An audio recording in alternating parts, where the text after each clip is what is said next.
मैं आपके सामने कुछ कलर्स के नाम लेता हूं और आप माइंड में देखें कि आपको उस कलर के बिना पे, उस कलर के जब मैं नाम ले रहा हूं, उस कलर के ऊपर आपको कौन सा ब्रांड के नाम याद आ रहे हैं। पिंक, शायद आपके जहन में फूड पांडा आ रहा होगा। ब्लू, शायद आपके जहन में ट्विटर या फेसबुक आ रहा होगा।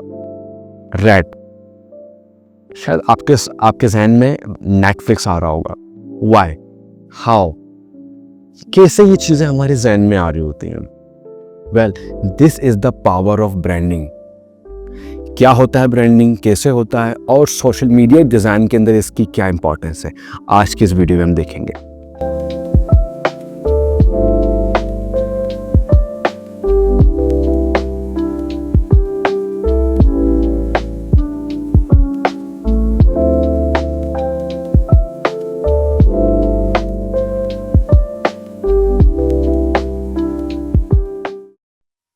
What is branding? ब्रांडिंग अगर मैं बात करूं तो ये एक कंप्लीटली अलग एक कोर्स हो सकता है। तो आज की इस वीडियो में हम इसको पूरा नहीं देखेंगे, वैसे पहले तो इसकी डेफिनेशन को देखेंगे। उसके बाद अगर आपको अलग से ब्रांडिंग का पूरा कोर्स सीखना है, अगर आप चाहते हैं कि टेकफेक्स वाले या टेकफेक्स की टीम इस पे काम करे, तो आप प्लीज़ नीचे कमेंट में बताइए। जितने ज़्यादा कमेंट होंगे हम उस पर सोचेंगे, इंशाल्लाह उस पर ज़रूर काम करेंगे। क्वेश्चन की तरफ आते हैं, व्हाट इज़ ब्रांडिंग? अगर मैं बिल्कुल आसान अल्फाज में कहूँ तो ये एक पहचान है। ब्रांडिंग एक पहचान है। और अगर मैं तो सब प्रोफेशनल बात करूं तो ब्रांड इज नॉट अ लोगो। पहली बात तो ये समझ लें, एक बहुत बड़ा मिथ है, लोग समझते हैं ब्रांडिंग के अंदर सिर्फ लोगो आता है। लोगो उसका पार्ट है, बहुत इंपॉर्टेंट पार्ट है। हालांकि ब्रांडिंग की जो जर्नी शुरू होती है वो लोगो से शुरू होती है, but brand is all about value, story, कि आप एक ब्रांड के अंदर उसकी वैल्यू कैसे प्रॉपर कर रहे हैं या उसकी स्टोरी कैसे डिफाइन कर रहे हैं। लोगों के अंदर भी वही चीज को देखा जाता है। तो बेसिकली ब्रांडिंग लोगो पे खत्म नहीं होता।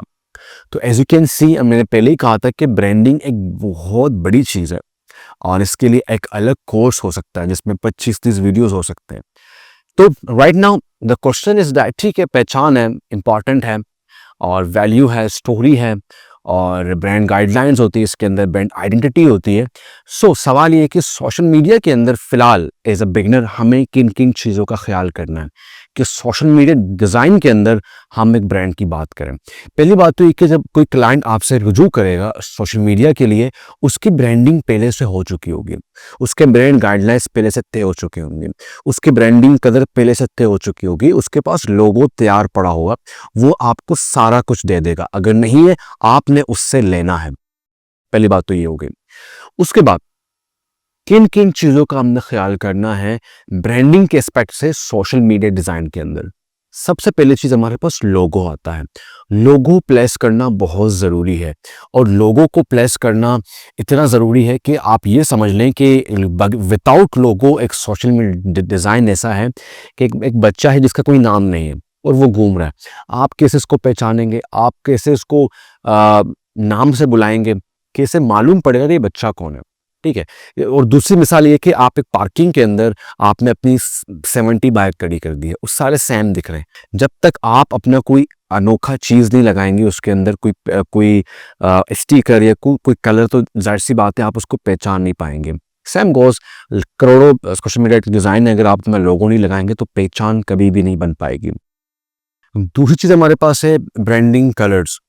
As you can see there are so many brands जो उनके कैंपेन हमारे सामने आ रहे होते हैं और वो हर पोस्ट में अपने कलर्स को यूज करते हैं। इसी चीज से ब्रांडिंग होती है। अब आप अंदाजा लगा लें, अगर फूड पांडा अपने डिजाइन्स के अंदर, चाहे वो कोई भी डिजाइन हो, बैनर्स हो, bill board, social media campaign हो, अगर वो हर जगह पिंक यूज ना करता, क्या कभी उसकी पहचान बन पाती? कभी भी ना बन पाती। Same goes for Netflix, Pepsi, inDrive, Yango, बहुत बड़े बड़े इंडस्ट्रीज हैं, they are always using their colours in their post. उसी से पहचान बनती है। उसकी वजह ये, जब आपके कस्टमर्स बार बार आपके हर डिजाइन के अंदर सेम कलर्स को देख रहे होते हैं, तो वो एक पहचान बन जाती है कि यार ये ग्रीन है तो इट्स मीन ये पर्टिकुलर ब्रांड का पोस्ट होगा।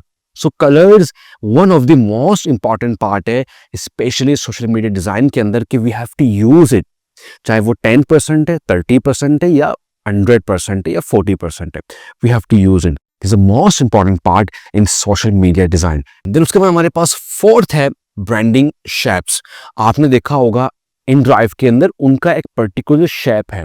आपने जोंग को भी देखा, उनका भी एक पर्टिकुलर शेप है, they are always using this shape. उसकी वजह ये, यही शेप उनकी एक यूनिक पहचान बना रही होती है, एक यूनिक पहचान बन रही होती है, and they are using these all shapes in the stationery. अब स्टेशनरी क्या है? उनके बैग्स, उनके नोटबुक जो अपने एम्प्लॉय को या अपने कस्टमर्स को फ्री में दे रहे होते हैं, तो वो अपने कॉपीज के अंदर, अपने बैग्स के अंदर, अपने टी शर्ट्स के अंदर उन ब्रांडिंग शेप्स को यूज कर रहे होते हैं। तो वो एक यूनिक ब्रांडिंग शेप भी उनकी आइडेंटिटी बन जाती है, जो कि बहुत ज्यादा इंपॉर्टेंट है। फोर चीजें यहाँ पे एक ट्रिक है। ट्रिक ये कि डिफरेंट कंपनीज डिफरेंट स्टाइल्स को अपना रही होती है डिफरेंट कैंपेन के अंदर। कैंपेन क्या है, कैंपेन आगे पढ़ेंगे, वैसे फिलहाल सिर्फ आप ये समझ लें, कैंपेन एक 20-30 पोस्ट पर मुश्तमिल पूरी मार्केटिंग कैंपेन होती है जिसको वो रन करते हैं कोई भी इंडस्ट्री में। इसकी मिसाल ऐसी है कि आपने अक्सर बाइकिया के ऐड देखे होंगे। क्या वो एक ही ऐड आ रहा होता है? नहीं, मल्टीपल एड्स आ रहे होते हैं, उसमें मल्टीपल कंटेंट होता है और हर एक पोस्ट का डिफरेंट एजेंडा होता है।